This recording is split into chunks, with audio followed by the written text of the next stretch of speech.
நான் தான் டெவலப்பர் அப்படின்னா என்னோட ஆப் ஏற்கனவே பிளே ஸ்டோர்ல இருக்கு, வெர்ஷன் 1.5 ஒன்னு இருக்கு. இப்போ வெர்ஷன் 1.6 நான் அப்டேட் பண்ணுவேன். அப்போ கம்ப்ளீட் கோட் பேஸ் இந்த அங்க இருக்கணுமானா அதுவும் அவசியம் இல்ல. ஃபயர் பேஸ் மாதிரி சில டெக்னாலஜில மெலிஷியஸ் கோட வேணும்னா நான் புஷ் பண்ணிப்பேன். ஓவர்லே ஆப்ஸ் எல்லாம் என்ன பண்ணுது, இந்த டீடைல்ஸை எடுத்து ஒரு அட்டாக்கர் வந்து ஆட்டோமேட் பண்ணி வச்சிருப்பான். ஜிபேவோ அல்லது அமேசான் பேவோ அல்லது ஆப்பிள் பே மாதிரி அப்ளிகேஷன்ஸ்ல ஆட்டோ ரெஜிஸ்டர் பண்ணிடும். இப்போ இந்த ஸ்டீல் பண்ண கிரெடென்ஷியல்ஸை வச்சு இந்த டீடைல்ஸ் எல்லாமே ஸ்டோர்டா இருக்கும். பின் ஃபைலாவோ இல்லாட்டி ஹெக்ஸ் ஃபைலாவோ ஸ்டோர்டா இருக்கும். .bin.hex NFC கேட்ன்ற அப்ளிகேஷன் ஓபன் சோர்ஸ் அப்ளிகேஷன்ல நான் லோட் பண்ணி ரீப்ளே அப்படின்னு பிளே கொடுத்தேன் அப்படின்னா, இமேஜின் பண்ணி பாருங்க, நீங்க வந்து யூஎஸ்ல ஒரு ஆளுன்னு வைங்களேன், உங்களோட கார்டு டீடைல நான் எப்படியோ திருடிட்டேன். நான் உங்க கார்டை இங்க NFC POS மெஷின்ஸ் இருக்கு இல்லையா, அந்த இடத்துல நான் ரீப்ளே பண்ணேன் அப்படின்னா ஓடிபி இல்லாமலே என்னால பண்ண முடியும். அட்டாக் ஸ்டார்ட் ஆற மையம் புள்ளி எங்க இருக்குன்னா, ஒரு தேர்ட் பார்ட்டி மெலிஷியஸ் தெரியாம ஒரு மெலிஷியஸ் ஆப் இன்ஸ்டால் பண்ணிடும். அது வந்து இந்த ஆப் இன்ஸ்டால் பண்ணீங்கன்னா ஒரு பீஸா ஃப்ரீ, இந்த ஆப் இன்ஸ்டால் பண்ணீங்கன்னா உங்களுக்கு 50 ரூபா இன்ஸ்டால் பண்ணாலே கொடுத்துருவான். அப்படி இந்த மாதிரி ஏதாவது சொல்லி உங்களை இன்ஸ்டால் பண்ண வச்சிருவாங்க. இந்த ஆப் வந்து ஒரு மியூலா ஆக்ட் ஆகும். இப்போ நீங்க ஜிபேல உங்களோட பின் நம்பர் என்டர் பண்றீங்க, அதெல்லாம் ஓவர்லே அட்டாக்ல கேப்சர் பண்ணும். எக்ஸாம்பிளுக்கு நீங்க நெட்ஃபிளிக்ஸ் பாத்தீங்க அப்படின்னா அதுல ஸ்கிரீன் ரெக்கார்டிங் எனேபிள் பண்ணி பாருங்க, உங்களால ரெக்கார்ட் பண்ண முடியாது. பிளாக்அப் which means that they have enabled DRM. உங்க போன்ல வாட்ஸ்அப் இல்லன்னு வைங்களேன், நான் வந்து உங்களுக்கு ஒரு APK ரெடி பண்ணிக்கிறேன். APKனா ஆண்ட்ராய்டு பேக்கேஜ் ஒரு ஃபைல். அதுல நான் வாட்ஸ்அப் ஃபைலையும் வேற ஒரு ஃபைலையும் மிக்ஸ் பண்ணி உங்களுக்கு கொடுத்துருவேன். நீங்க இன்ஸ்டால் பண்ணீங்கன்னா வாட்ஸ்அப்னு நினைச்சுதான் இன்ஸ்டால் பண்ணீங்க, ஆனா அது ஆக்சுவலா 2 சர்வீஸ் இன்ஸ்டால் பண்ணும். சார், சமீபத்துல கோஸ்ட் டேப் அப்படின்ற ஒரு டேம் வந்து பிரபல செய்தித்தாள்கள்ல பிரயோகிக்கப்படுது. கோஸ்ட் டேப் அப்படின்றது என்ன? அது புதுவித ஸ்கேம்னு எடுத்துக்கலாமா இல்ல ஹேக்கிங் சார்ந்த விஷயமா? கோஸ்ட் டேப்ன்றது இப்போ ரீசன்ட் டேஸ்ல அதுக்கு கோஸ்ட் டேப் அப்படின்ற நேம் வச்சு திருப்பி என்கிட்ட கேட்டா ரீஎன்ட்ரி ஆயிருக்குன்னு தான் சொல்லுவேன். ஸோ இது ஆக்சுவலா பாத்தீங்கன்னா, முன்னாடி நம்ம மொபைல்ஸ்லாம் இந்த NFC பேஸ்டு டெக்னாலஜி இருக்கும். NFCனா நியர் ஃபீல்டு கம்யூனிகேஷன் இல்லையா? நம்மளோட மொபைல் போன்ஸ்ல யூஸ்வலா இந்த NFC டெக்னாலஜி லாஸ்ட் ஒரு 5-6 இயர்ஸாவே இருக்கு. அது எதுக்கு யூஸ் பண்ண ஆரம்பிச்சோம் அப்படின்னா, கான்டாக்ட் ஷேர் பண்றதுக்காக. ஸ்பெசிஃபிக்கா இந்த ஐபோன் ஃபெட்டர்னிட்டியில பாத்தீங்கன்னா, நீங்க ஒரு ஐபோன் வச்சிருக்கீங்க, நான் வச்சிருக்கேன் அப்படின்னா ஜஸ்ட் டேப் பண்ணா என்னோட கான்டாக்ட் உங்களுக்கு வர மாதிரி எக்ஸ்சேஞ்ச் பண்ணிக்கலாம். கான்டாக்ட் ஷேர் பண்றதுக்காக யூஸ் பண்ணிட்டு இருந்தது. ஸோ இதுல வந்து என்ன ஆச்சு, இவென்ச்சுவலா இந்த NFC ரிலேட்டட் ப்ரோட்டோகால்ஸ்ல வந்து ஓப்பன் சோர்ஸ் அப்ளிகேஷன்ஸ் நிறைய வர ஆரம்பிச்சது. அது வந்து ஸ்டாண்டர்டைஸ்ட் ப்ரோட்டோகால் தான், அதனால ஓப்பன் சோர்ஸ் சாஃப்ட்வேர்ஸும் நிறைய வர ஆரம்பிச்சது. இதுல ஸ்பெசிஃபிக்கா NFC கேட்னு ஒரு அப்ளிகேஷன் வர ஆரம்பிச்சது. இந்த NFC கேட் அப்ளிகேஷன் வந்து ரொம்ப simple to use open source இதுன்றதுனால அட்டாக்கர்ஸ் என்ன பண்ண ஆரம்பிச்சாங்க, அதை எப்படி எழுதுறாங்க என்ன ஏதுன்னு கொஞ்சம் பார்க்க ஆரம்பிச்சிட்ட அப்புறம் என்ன தெரிய வந்தது, மொபைல்ல இருக்க NFC-ய அது எப்படி கம்யூனிகேட் பண்ணுது இந்த NFC கேட்ன்ற ஆப் அப்படின்றத அண்டர்ஸ்டாண்ட் பண்ணிட்ட அப்புறம் 2-3 டைப் ஆஃப் அட்டாக்ஸ் வந்து ரொம்ப பிரபலமா ஆரம்பிச்சிருச்சு. ஒன்று வந்து நம்ம NFC-ல நம்ம கான்டாக்ட் ஷேர் பண்ற மாதிரி ஃபாரின் கண்ட்ரீஸ்ல எல்லாம் பாத்தீங்கன்னா அவங்களுக்கு அந்த டிரான்சாக்ஷன் பேமெண்ட்ஸ் பண்ண வேண்டிய அந்த ப்ராசஸ் வந்து ரொம்ப சிம்பிளிஃபைடா வேணும்ன்றது விரும்புவாங்க. கரெக்டுங்களா? ஸோ அமேசான் பே, கூகுள் பே, ஆப்பிள் பே, இந்த மாதிரி அலிபாபா பே, இந்த மாதிரி பல பேமெண்ட் கேட்வே ப்ரொவைடர்ஸ் என்ன பண்றாங்க, ஒரு யூனிக் ஐடென்டிஃபையர் இருந்ததுன்னா அந்த ஐடென்டிஃபையரோட உங்களோட கஸ்டமர் இதை மேப் பண்ணிடுவாங்க, கஸ்டமர் ஐடியா. ஃபார் எக்ஸாம்பிள், உங்களோட ஒரு கிரெடிட் ஆர் டெபிட் கார்டு இருக்கு, அதுல ஒரு சிப் அண்ட் பின் கார்டு இருக்கு, அது ஒரு யூனிக் நம்பர். ஸோ இந்த யூனிக் நம்பரை வச்சிருக்கிற ஹமீதுன்ற ஒருத்தரோட அக்கௌண்ட்டை அந்த யூனிக் நம்பரை மேப் பண்ணியாச்சுன்னா இது டேப் பண்ற இடத்துல இது ஹமீத் தான் யூஸ் பண்ணாருன்ற அண்டர்ஸ்டாண்டிங். இதே மாதிரி NFC சிப் செட்ல பாத்தீங்கன்னா அதுவும் chip and pin card work ஆகிற மாதிரி தான். ஓகே, ஸோ இதுல என்னன்னா உங்களுக்கு மல்டிபிள் அட்டாக்ஸ் வர ஆரம்பிச்சிருச்சு. ஒன்னு ரீப்ளே அட்டாக்ஸ், இன்னொன்னு மேனிபுலேஷன் அட்டாக்ஸ், இன்னொன்னு ஃபார்வர்டிங் அட்டாக்ஸ். ஓகே, ஃபார்வர்டிங் அட்டாக்ஸ்னா என்ன அப்படின்னா, நான் வந்து மியூல் அப்படின்னு சொல்லுவாங்க. மியூல் அப்படின்றது என்னன்னா, நான் வந்து ஒரு கார்டு டீட்டெயில அதுக்கு முன்னாடி உங்களுக்கு இன்னொரு விஷயம் என்ன சொல்லணும் அப்படின்னா, நீங்க இந்த அட்டாக் எப்படி ஸ்டார்ட் ஆகுது, எப்படி ஒரிஜினேட் ஆகுதுன்னு பாத்தீங்கன்னா, உங்களையும் நீ மாதிரி ஆட்கள், சாதா ஆட்கள் ஒரு தேர்ட் பார்ட்டி அப்ளிகேஷனை மொபைல் போன்ல இன்ஸ்டால் பண்றாங்க. ஓகே. அது ஒரு மெலிஷியஸ் ஆப்பா இருக்கு. அது என்ன பண்ணுது, உங்களோட ஓடிபிய கண்காணிக்குது, உங்களோட மொபைல் பேங்கிங் ஆப்ஸுக்கு மேல ஓவர்லே அட்டாக்னு சொல்றாங்க இல்லையா? ஓவர்லே அட்டாக்னா என்னன்னா, நீங்க எங்க யூசர் நேம் பாஸ்வேர்ட் அடிப்பீங்களோ அதுக்கு மேல ஒரு ஓவர்லே வந்துரும். இந்த கீலாக்னு சொல்றீங்களே சார், நீங்க கூட பேசிருக்கோம். ஆமா, கீலாகர் ஓட ஃபேமிலி சார்ந்தது தான் இந்த ஓவர்லே. பட் என்னன்னா, உங்களுக்கு ஓவர்லே வந்து ஒபேசிட்டி அப்படின்ற சொல்றோம் இல்லையா? ஒபேசிட்டி வந்து 0 பண்ணிடுவாங்க. ஒபேசிட்டி 1 2 3 100 பண்ணும்போது உங்களுக்கு பின்னாடி என்ன இருக்குன்னே தெரியாது. ஒபேசிட்டி 0 ஆயிடுச்சுன்னா என்ன ஆகும்னா, டிரான்ஸ்பரண்டா இருக்கும். ஓகே. சோ இப்போ ஒரு பேங்கிங் ஆப் இருக்கு, அந்த ஆப்புக்கு மேல இன்னொன்னு ஒரு ஓவர்லே இருக்கு. அதுல ஒபேசிட்டி 0 பண்ணிட்டு நீங்க என்ன டைப் பண்றீங்களோ ஆக்சுவலா நீங்க பேங்கிங் ஆப்ல பண்ற மாதிரி இருக்கும் உங்களுக்கு.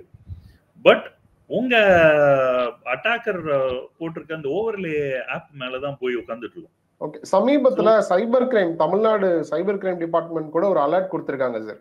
பர்டிகுலரா அந்த போன்பே மாதிரியான யூபிஐ யூஸ் பண்றவங்களோட பேங்க் டிரான்சாக்ஷன் வந்து அவங்களுக்கு தெரியாமலேயே பேக் எண்ட்ல நடக்குது. அதுவும் அந்த பேமெண்ட் வந்து அமேசான் பேக்கு போகுது. இந்த லாஸ்ட் 20 டேஸ்ல மட்டும் 7 கம்ப்ளைண்ட் ரெஜிஸ்டர் ஆயிருக்குன்னு 2 டேஸ் முன்னாடி ஒரு அலர்ட் கொடுத்திருக்காங்க. மேபி அதோட இது கனெக்ட் ஆகுமா சார்? கண்டிப்பா.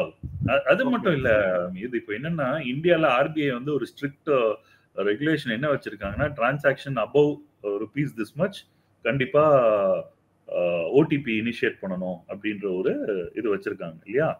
ஆனா மீதி கண்ட்ரீஸ்ல பாத்தீங்க அப்படின்னா உங்களுக்கு அந்த ஓடிபின்ற கான்செப்டே இருக்காது. நீங்க இப்போ ஸ்ரீலங்காக்கு போறீங்க, இல்லாட்டி யூஎஸ்ல யூஸ் பண்றீங்கன்னா கார்டை டேப் பண்ணாலே போதும், உங்களுக்கு ஓடிபி கூட கேட்காது.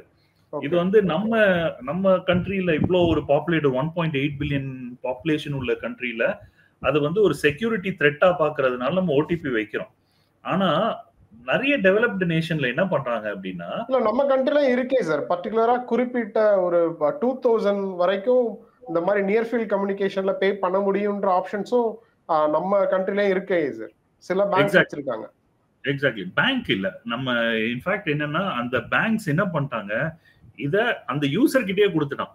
அந்த அப்ளிகேஷன்லயே போய் பாத்தீங்கன்னா என்எஃப்சில என்னால 5000 வரைக்கும் பண்ண முடியும், 2000 வரைக்கும் பண்ண முடியும்ன்ற வேல்யூவை செட் பண்றதே நீங்களாவே பண்ணுங்கன்றது கொடுத்துட்டாங்க ஆப்ஷன்ஸ்.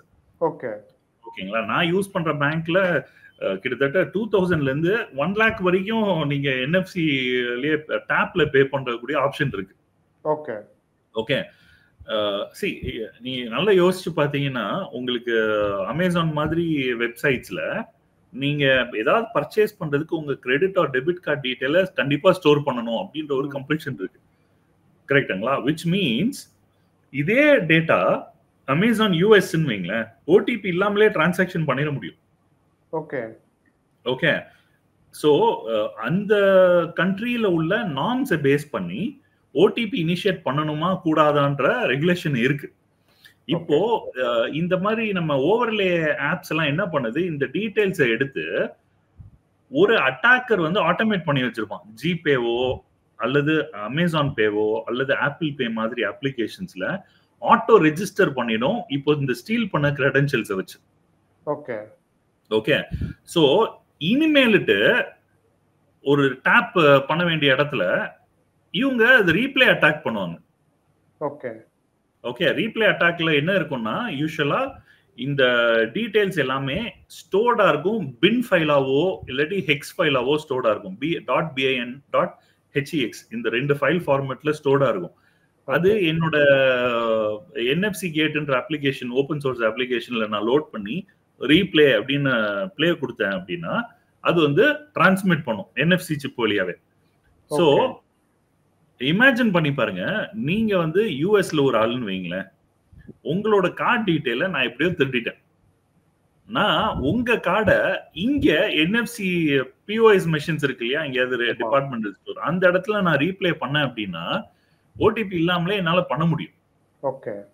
ஆக்சுவலா நீங்க யூஎஸ்ல இருப்பீங்க, உங்க கார்டு டீடைல் எனக்கு வந்துருச்சு, அதை வச்சு நான் இங்கே ரீப்ளே பண்றேன். ஸோ ஒரு மியூல்னு ஒருத்தர் ஆக்ட் ஆவாங்க. அது என்னன்னா ஒரு அங்க நீங்க எங்கேயாவது டேப் பண்ணிருப்பீங்க, அந்த டேட்டாவை அப்போ கேப்சர் பண்ணி இங்க அனுப்புறது, அதுதான் மியூல்னு சொல்றாங்க. அந்த மியூல் என்ன பண்ணுவாங்க, இங்க டேட்டா அனுப்பிட்ட ப்ரோ அதை இங்கே மல்டிபிள் டைம்ஸ் யூஸ் பண்றது.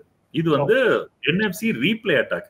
ரீப்ளே அட்டாக்ல இன்னும் ஒரு டேஞ்சரஸ் விஷயம் என்னன்னா, இந்த ஹெக்ஸ் ஃபைலோ பின் ஃபைலோ என்கிட்ட இருந்ததுன்னா நான் எத்தனை தடவை வேணாலும் அதை ரீப்ளே பண்ணிக்க முடியும். ஓகே.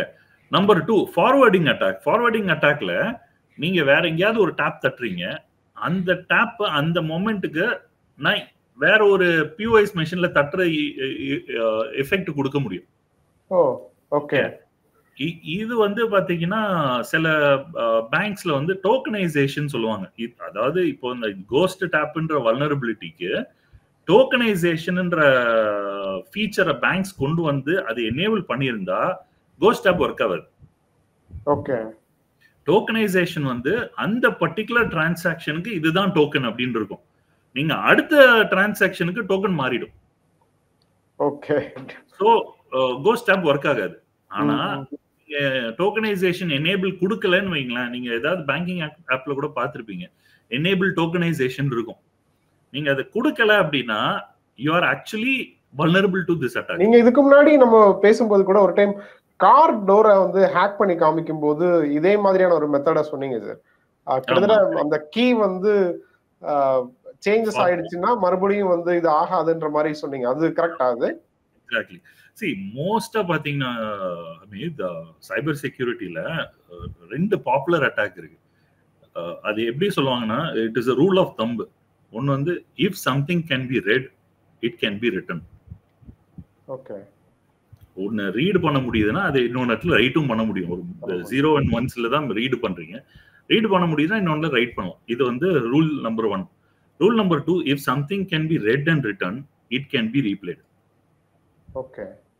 ஸோ இதனாலதான் ஒரிஜினல் ஒரு மூவியோட ஃபைலும் பைரேட்டட் மூவியோட ஃபைலுக்கும் டிஃபரன்ஸே இல்லை.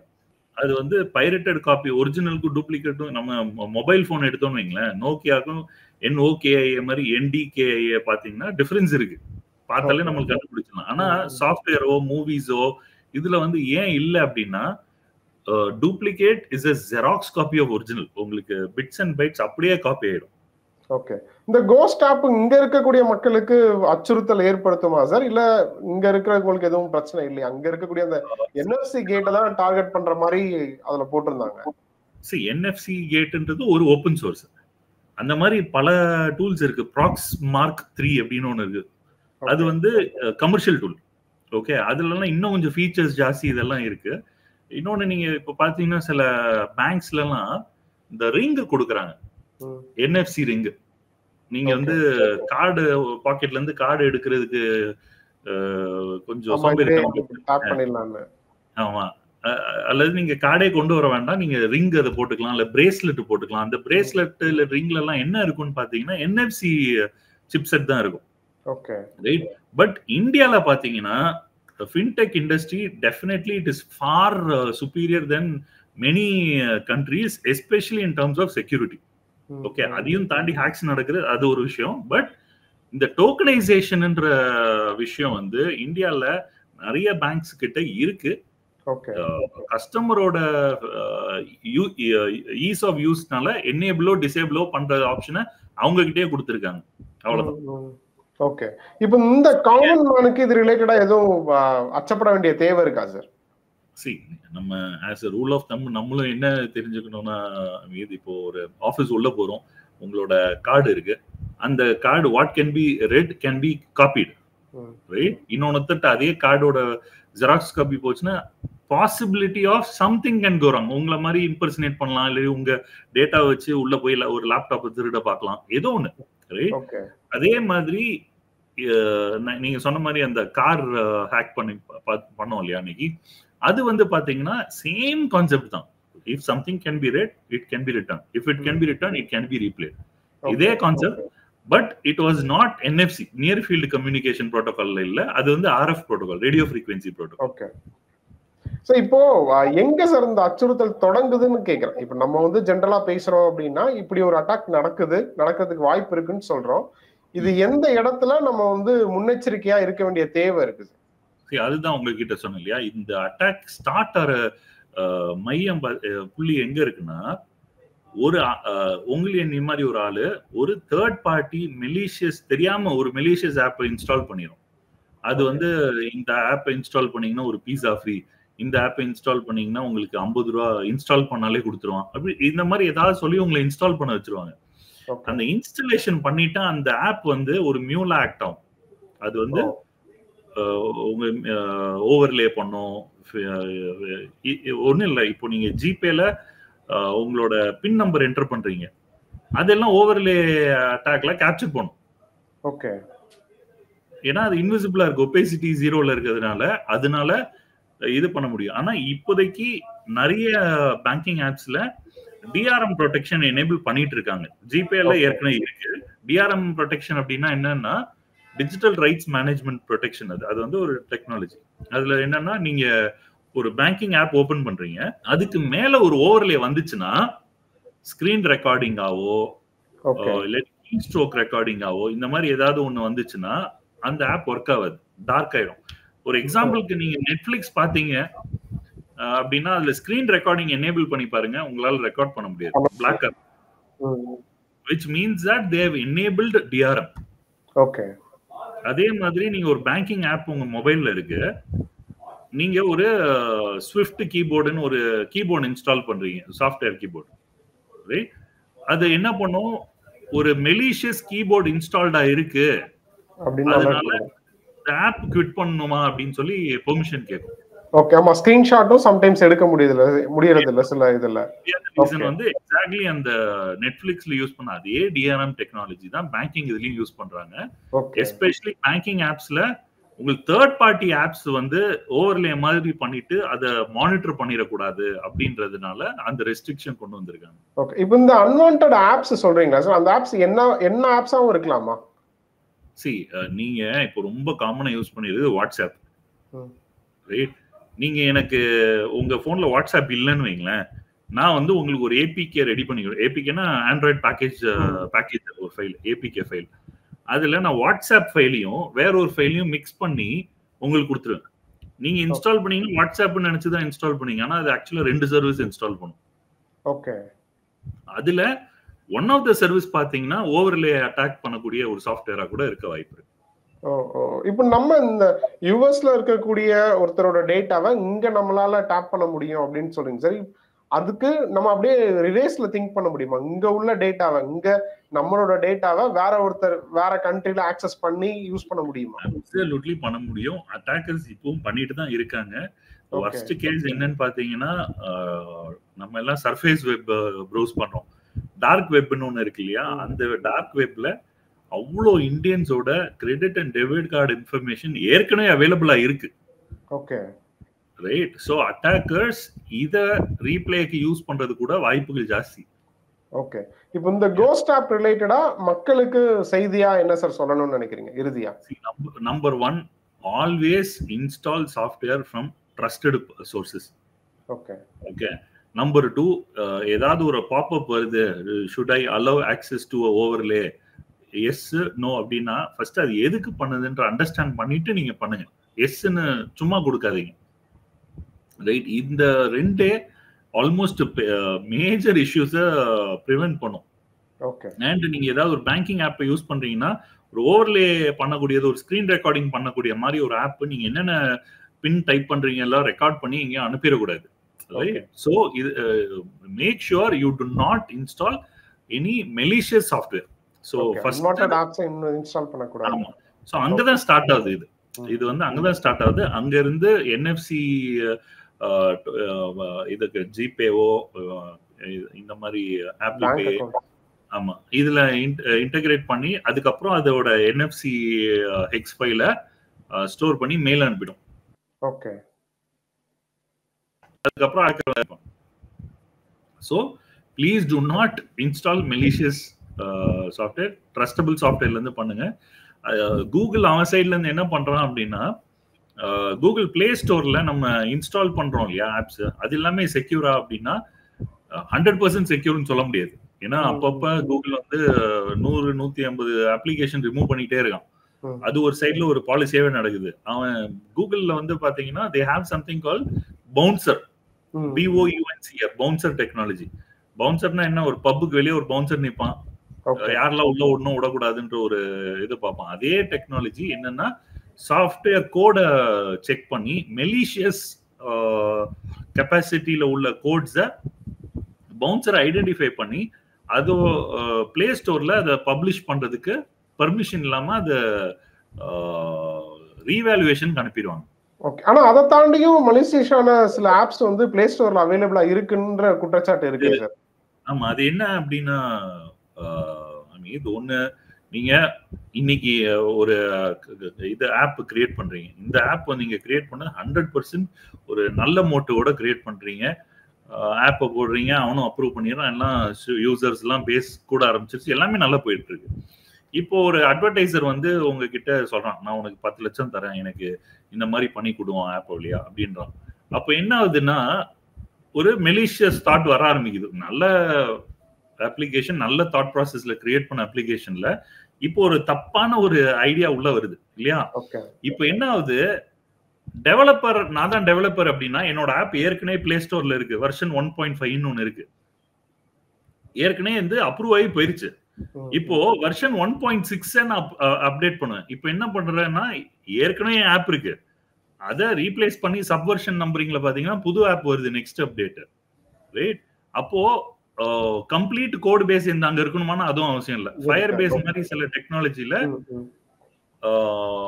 மெலிஷியஸ் கோட வேணும்னா நான் புஷ் பண்ணிப்பேன். ஓகே, அப்படி. அதனாலதான் அப்பப்ப இந்த மாதிரி ஆப்ஸை ரிமூவ் பண்ற ப்ராசஸும் நடக்குது, நீங்க ஆரம்பத்துல சொன்ன மாதிரி. கரெக்ட். ஓகே ஓகே, ரொம்ப நன்றி சார், நிறைய விஷயங்களை ஷேர் பண்ணதுக்கு. My pleasure.